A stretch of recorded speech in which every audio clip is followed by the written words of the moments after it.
And we are live. Good afternoon, everyone.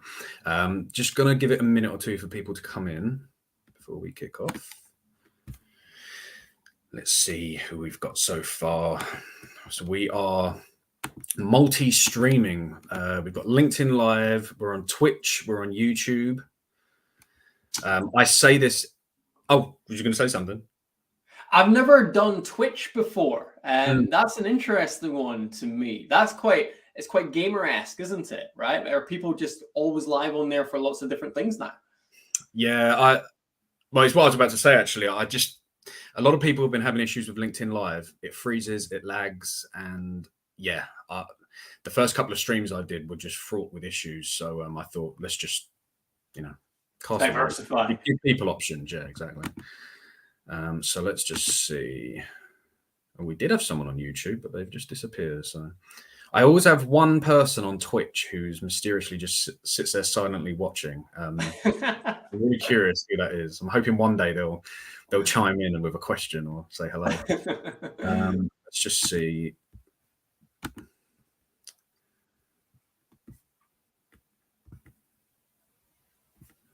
Can you believe it? Yeah, I know. I can't believe this. The first frame on LinkedIn Live is me drinking my water. I can't believe it.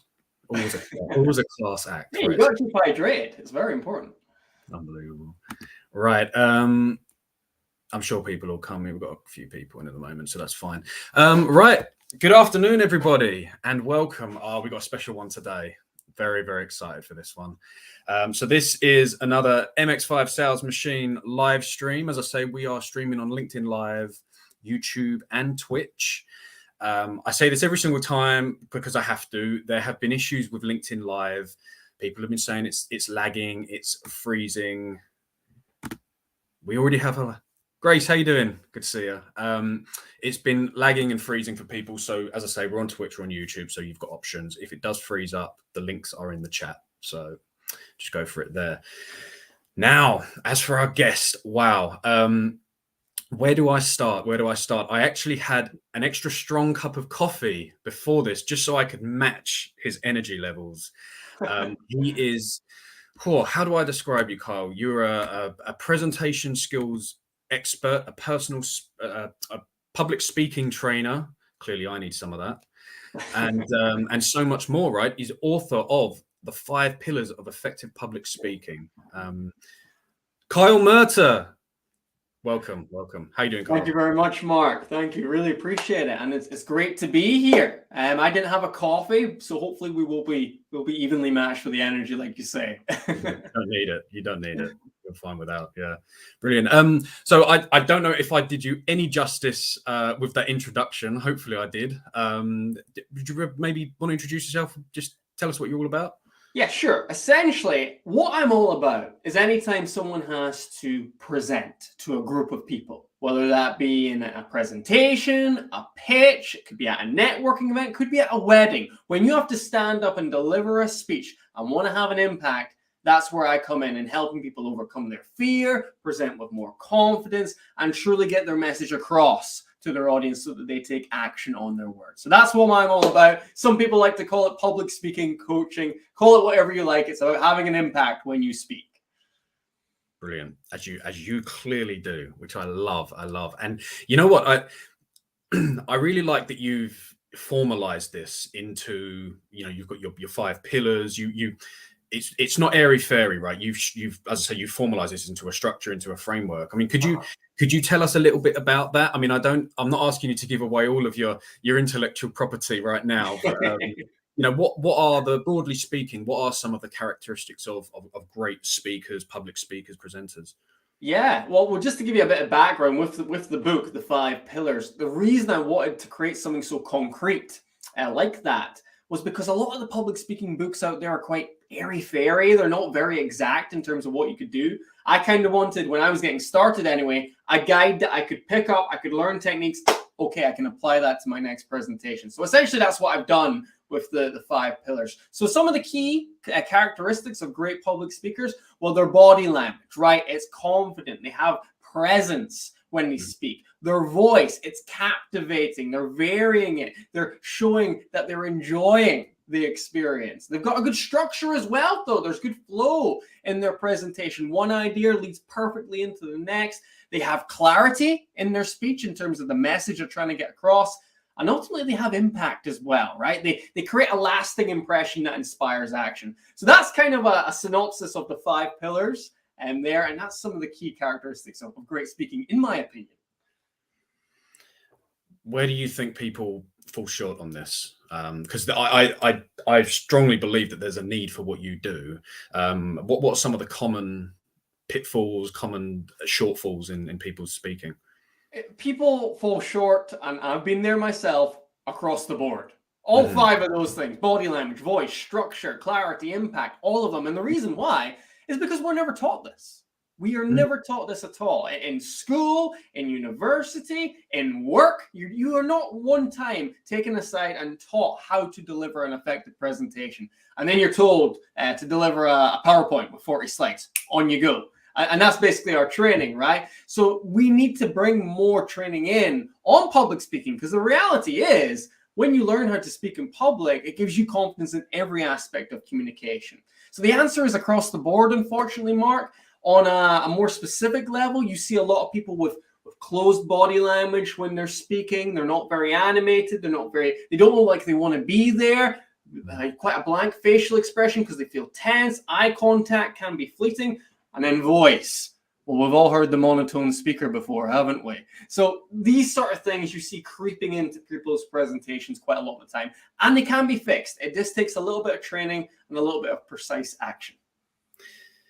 There's a common theme with a few different areas. You know, you're talking about speaking. I think in terms of sales broadly, and you see a lot of people talking about this in terms of their personal finances, money management. It seems like there's so much that skill sets that we really do need to develop in a professional context in adult life, but we're not given that grounding through our early years, are we? So yeah, it's something that's so important. And then you, as you say, you get thrust in front of an audience or a potential client, and you either freeze up or you deliver, as you say, in a monotone fashion, and you're just like, because it's an unnatural experience. It's not something you've ever had to do before. And it's scary. It is scary speaking in front of a group of people. And that's why we do need to support people a little bit more in terms of how to do that effectively. And the reality is, presentations are important, whether it be a sales presentation to a client or an internal presentation to a team.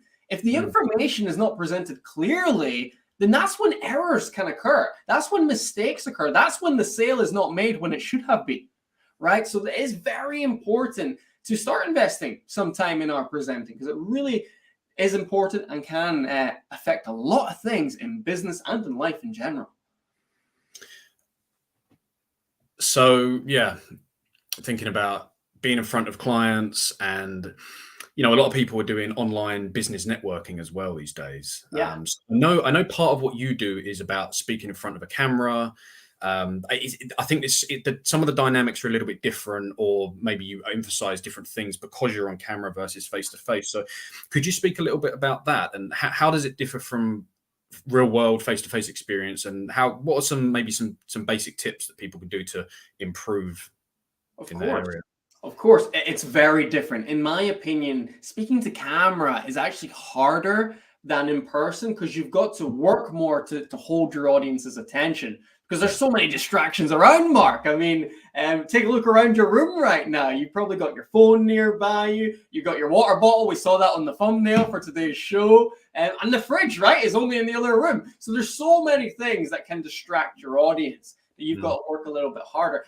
And you've been cut in half. You can't see my legs anymore. I mean, for about in the 2020s, 2021, I don't think anyone saw anyone's legs, right? So that reduces your impact, reduces your presence. So the key thing now is to make sure with the window that you have available that you're making the most of that.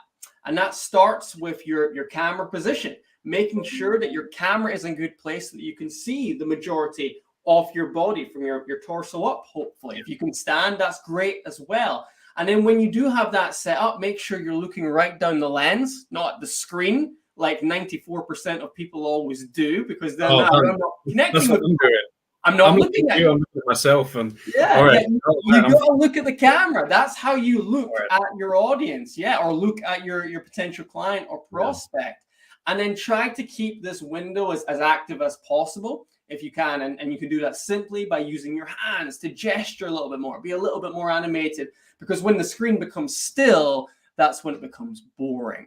So little things like that make a big difference when we're presenting online.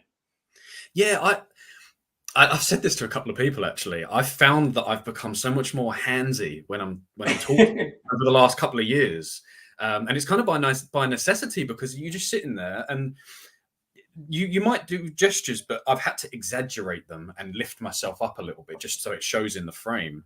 So Yeah. even real world into like face-to-face interaction now, I'll be speaking to someone and I'm waving my hands around, and I never used to be Yeah. like that. It's It's a weird. good point. And I imagine that speaking online would actually make you a better public speaker, in-person speaker. Mm, Because, like I say, you have to work harder online.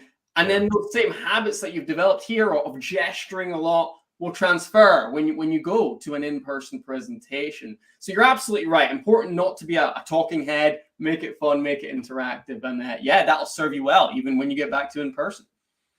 I think you're onto something because I can see you standing up. You must have a standing desk, I presume. Yes, Yeah. I've got a standing desk, which means I can elevate things. I've also got a stand for my laptop, as well. In fact, maybe I can just show you briefly what I've got here. So I've kind of got a standing Oh, awesome. here that holds everything up, and this is something that you can get on Amazon. But what it means is that you can elevate your camera to a high position, and you can actually stand up, and you are so much more impactful when you're standing online than sitting. And if we want to talk about standing out, even in a networking event, you can stand out by literally just standing up, because everyone else is sitting down, so you automatically look a little bit different. You have more energy, your breathing improves, your physio will be happier about your back. So many benefits to standing.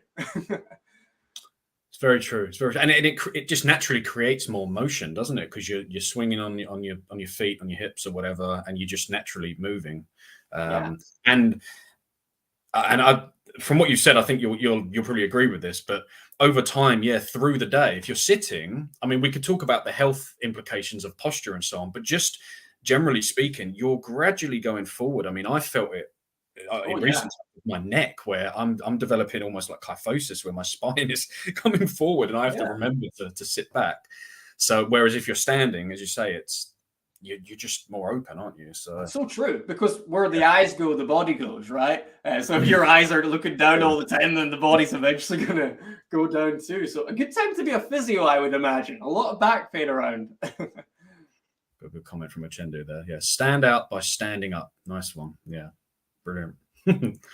Nice. So not to dwell on this too much, but one of the things I mentioned was networking events a minute ago. I mentioned a lot of people are doing this virtually now, and I think you've probably covered this, but could you talk a bit about first impressions? Obviously so important. You only get one chance, and in a lot of cases, whether it's a phone call, even a face-to-face meeting, I suppose we won't talk so much about written communication like email, but when you first meet somebody, it's so important, right? You get a few seconds. So what can people do? I know you've touched on some of this, but bearing in mind that very short time window for that first impression, what's most important?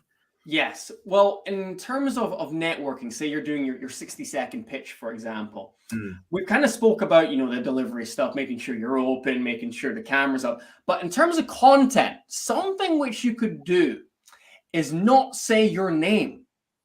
And the reason I say this is because everybody starts their pitch by saying, "Hi, my name is Kyle," or "Hi, my name is Jane," or "Hi, my name is Emma," whatever it may be, right? And you just become the same as everyone else. So what you should try and do instead is start with a hook.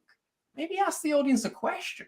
Maybe make a statement, a fact. Maybe begin telling a story, just something a little bit different to make you, again, stand out when you're delivering your pitch. Because the reality is, when you're at a networking event, if there's 30 people delivering 60-second pitches, there's no way on earth everyone's going to remember all 30 pitches. So you've got to think about, what can I do to make myself a little bit different? And starting with a story, a question, a fact, a figure, just something other than "hi, my name is" a great first step in doing that. Do you think this is relevant to so much more than just introducing yourself, though, isn't it? I mean, even the way that you delivered those points, you're pausing, you're using inflection and tonality to emphasize certain things and to get the point across. And you mentioned asking questions, which is something that I talk about all the time.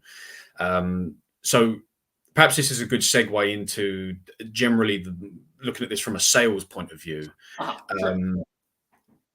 I'm not sure what my question is really, but could you talk about how that plays into sales? And I know you're big on persuasive speaking and things like that. Yeah, absolutely. Listen, whenever you're trying to convince people of something, there's really three things they need to buy into, especially in presenting. They need to buy into you as the speaker. They need to buy into your expertise, whether that be sales training, Mark, public speaking for me, or whatever your business or career is. And then lastly, they need to buy into your solution, what you're offering them, whether it be a course, a book, whatever it may be. They need to buy into that thing that you want them to ultimately purchase. So yes, when you ask that sort of vague question there of, how does this come into sales? It comes into bringing your personality out, because the first thing people wonder is, who is this person? So if you can share a little bit about yourself, tell a little bit about your background in a compelling, interesting way, then the audience are going to begin to warm to you more. And then that's the first one ticked off. Then it's on to your expertise, demonstrating your value. And then lastly, the solution, sharing why they should get involved, what the benefit is for them, how it's going to change things for them going forward. So yeah, it's intertwined, presenting and sales, the worlds which do collide. All right, here's one for you. So, the old thing of people buy from people that they like, or people like them, something like that. We buy from people like, know and trust. Yeah, well, there's like, know and trust, but I think that people tend to overemphasize the like part of that, because it's comfortable and it's easy. To focusing a lot on the relationship, being everybody's mate, everybody's pal, and not sometimes asking the hard questions and challenging the status quo sometimes, things like that. Do you think, because I would say more so that people buy from people that they trust can deliver a particular outcome, and it seems relevant to what you were just talking about, because yes, you want to you want them to like you as a person, but you mentioned about how that then plays into how you help them and the outcomes, the solutions that you deliver for them and things like that. So I'm really I suppose I'm curious to get your personal take on it, because I think that it's more important that someone trusts you versus liking you. What do you think on that? It's a good question. I think both are paramount, right? If you think about the last 5 people you've bought from in terms of a professional service, you probably liked them and you probably trusted them at the same time. So I think there is a parallel there. I think you certainly need to have both. Like you say, it's not just enough to like someone. I mean, I like lots of my friends. Wouldn't trust half of them to give me sales training, for example, Mark. All right, or do my accounts, or do my graphic design. So it's got to have that element of credibility to it as well. And that's why I say, the 3 things: you, your expertise, your solution. You can remember that by the acronym YES, if you like, by the way. Expertise is critical. You've got to demonstrate your value. You've got to demonstrate that you are the woman or the guy who can make this happen, whatever that may be. You've got to prove it to the room in some compelling way. So I think both are paramount, to be honest with you, Mark.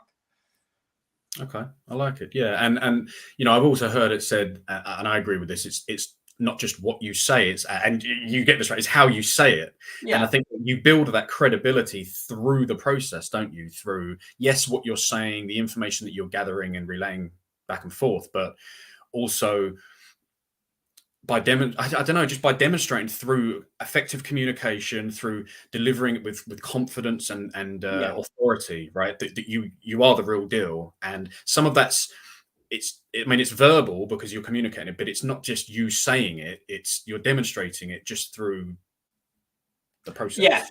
Right? Yes. And I have an advantage there, because what I am essentially selling is what I'm doing right now. I'm speaking, right? Mhm. And other people want to speak with confidence. But this is the whole debate about, content and delivery. You can have great content. You can have all the great case studies which suggest you are an expert, for example.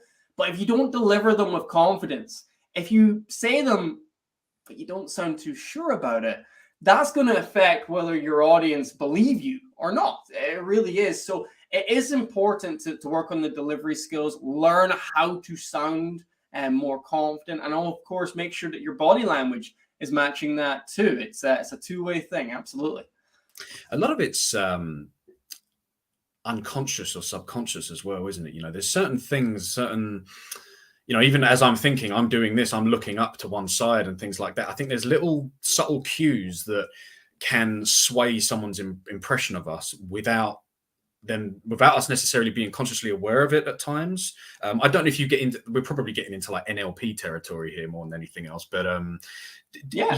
is that something that you talk, obviously you talk about body language and things like that. So is that something, do people kind of neglect that side of things? Do you think there's a big 100%, 100%. There's lots of little minute things in body language which can affect how you come across. Like, for example, a lot of people present with their hands. I'm trying to get it in frame like this. You see a lot of people like this. I think Donald Trump, he was quite a lot like this, having relatively closed palms. And that actually hinders you to an extent because you feel a lot better when I open my palms like this and my gestures are more open, because that kind of goes back to times when we were hunters and gatherers, and the most dangerous thing for other human beings, for us, was other people using their fists for violence, right? So that's why the closed fist that could conceal a weapon, it could be a threatening symbol, became something which our subconscious tries to avoid, becomes really aware of, and becomes uncomfortable around. So having closed hands will subconsciously, potentially, make your audience uncomfortable. That's why we always encourage people to have open palm gestures to suggest that you mean no harm, right? When someone puts their hand up in court, what is it suggesting? Trust and integrity. This is ingrained into our culture. So that's a small little subconscious thing which a lot of people don't pick up on. So there's lots of stuff like that, Mark. Am I right in thinking, though, that you can also use closed gestures to emphasize a point? So, for example, I've seen it where people, that the palms together, things like that, it can, you know, you'll probably know this far better than I do, but I know that there are ways of doing that to emphasize things. Is that something you get into at all? You can do. I mean, if you're saying something, what is important is congruency. Whatever you're saying, your hands, your body, your expression has to be congruent with that. So if I'm saying something forceful, maybe, yes, I will make a fist, right? But if I'm talking about something nice and I've got my hands closed in some way, it just doesn't quite make sense. So it's all about making sure there's congruency. You can, the reality is you can do anything on stage as long as it's congruent and it works. Anything can be done well if you work at it. It's just about knowing what bad habits people have. And the reality is the majority of the time it's better to have open palms than closed. But hey, there's always something which goes against that rule, if you know what I mean. Yeah. Well, sometimes the exception, sometimes there's an exception to the rule, or the exception proves the rule. And what you just did there, I think, even as you were saying it, you demonstrated that, and there is something a bit dissonant. There's a bit of dissonance there. Yes, it's hard to express, but it doesn't look right. You can't quite put your finger on it, but you just know. You just got a feeling that something's off. And when we feel something's off in a conversation, what do? We walk away, right? And that can be very bad in sales. Very bad. Of course. Right. So, ladies and gentlemen, whoever's watching, whoever's live with us, I'd love it if you could put a few questions or comments in the chat. Something, if you want to pick Carl's brains on a few things. But while we're waiting for that, we just got into some specifics there with gestures and I suppose body language to some extent as well. Again, without giving too much away, what could you recommend to people? I mean, I don't know, like, what's the first thing that comes to mind in terms of some quick wins that people can begin to implement today to improve, whether it's their speaking, their physical gesturing, and things like that? Well, for body language, I encourage people to follow SEO. It's not search engine optimization, but rather is smile, eye contact, and open. So smiling, why is this so powerful? Well, when you smile, it actually shows that you want to be here, right? We see so many people present with a blank face. They look like they'd rather get hit by a bus than talk to the audience. And it doesn't make the audience feel good. That's why a smile can be so powerful. And if you're not a smiley person, okay, at least have some expression, right? At least give us something as an audience to make that emotional connection, especially online, because now we're so much closer to our audience. And it's not like you're 30 meters away like it was in person. Your face is right there. So you should make use of it to have an impact on the audience. Eye contact, everybody knows that's important. The question is how long, right? Mark, how long do you think you should hold eye contact for? What would you say in terms of length of time? Until it gets weird. No, before it gets weird, right? I don't know. I mean, it's one of those things that you have to feel it, right? It's a few. I mean, well, you tell me. I'd say like it's a few seconds, but it's not something I've really thought about. It has to be natural. I think if you're thinking about it in the moment, then you're probably not paying attention to other things, and you should really be obsessing over it. But what do you think?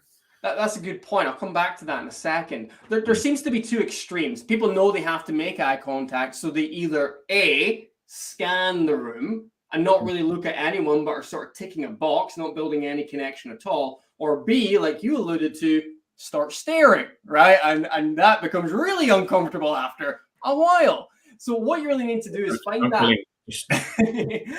that sort of happy medium in the middle, the Goldilocks zone, if you will, which tends to be about 2 to 3 seconds. Now, you raise a good point. Yeah. If you're thinking about this, you're not really there with the audience. But this is the challenge with public speaking, right? These skills I'm talking about, the open palms, for example, the eye contact, there is going to be a learning period. So at first, you are going to have to consciously think about it to do it.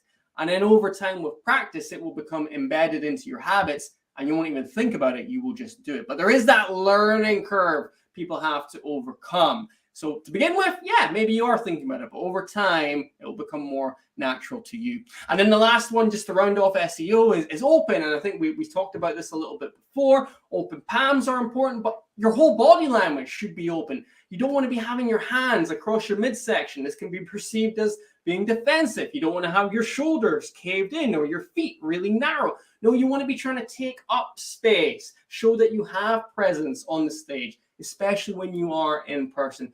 This makes you come across more confident, more open, more engaging all round.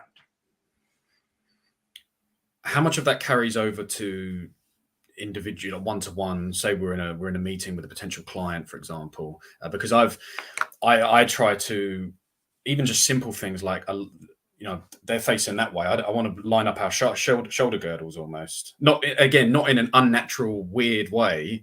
The same with the eye contact, but there's little things that you can do, right? Not sitting at the complete opposite end of the table to the other person.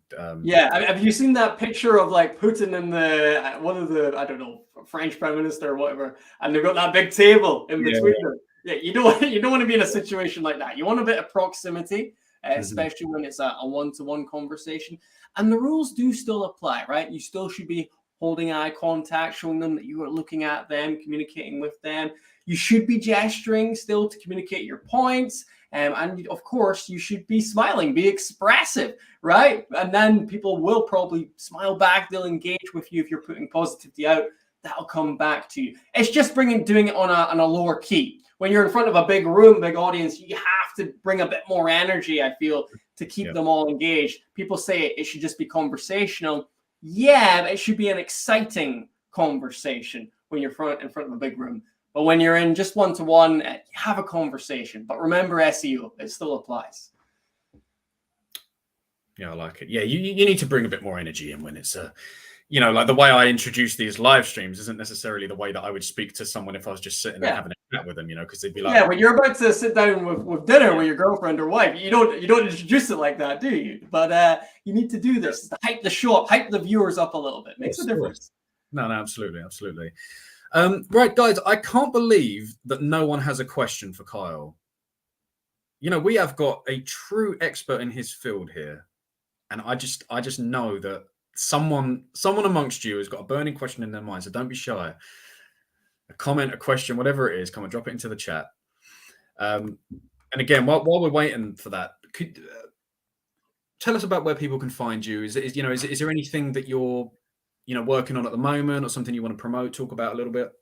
Sure. A couple of places that you can find me. You can find me on LinkedIn. Just type in Kyle Murtagh. There's not too many Murtaghs out there, so you should be able to find me. It'd be great to connect and have a chat. And then there's my website, confidencebydesign.co.uk. And something which I have been working on quite a lot lately is a group I've created called the Confidence Club. And what we do is every month we meet up and practice public speaking, presenting, virtual speaking skills. We do workshops on specific topics, and we also give our members opportunities to present and get feedback from a supportive group and myself in terms of what they're doing well and where they can improve going forward. So if anyone is interested in learning a little bit more about that, you can come along to the first session, a taster session for free if you like. Just reach out to me and I'll send over some more details about that. Okay. And as you say, LinkedIn's the best place to do that. LinkedIn, or my website, confidencebydesign.co.uk. Perfect. We have a question, Uchendu. So you're asking about SEO here. So Smile, Expressive, the other one. The E was icon. Yes. So just to clarify that, it's Smile for the S, eye contact for the E, and open for the O. SEO.